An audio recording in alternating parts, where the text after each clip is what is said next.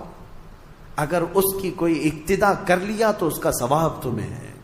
مثال کے طور پر نماز میں، نماز کے بعد ہم تسبیح پڑھنا شروع کر دی، سبحان اللہ و بحمدہ سبحان اللہ العظیم، لوگ اس کو نقل کرتے رہے۔ جس نے بھی جہاں پر بھی شروع کیا، جب تک پڑھا جاتا رہے گا شروع کرنے والے کو اس کا ثواب ملتا رہے گا۔ آپ نماز کے بعد سلام شروع کر دیے، برسوں تک اگر میرے آقا کی بارگاہ میں لوگ اسی پر نقل کرتے ہوئے سلام پڑھتے رہے تو اس نئے کام کی ابتدا کرنے کا ثواب تو ہے ہی، لیکن جتنے لوگ اس نیک کام پر عمل کرتے رہیں گے ان سب کا ثواب بھی آپ کو دیا جائے گا، اور عمل کرنے والوں کے ثواب میں بھی کوئی کمی نہیں ہوگی۔ اسی طرح گناہ کا مسئلہ ہے،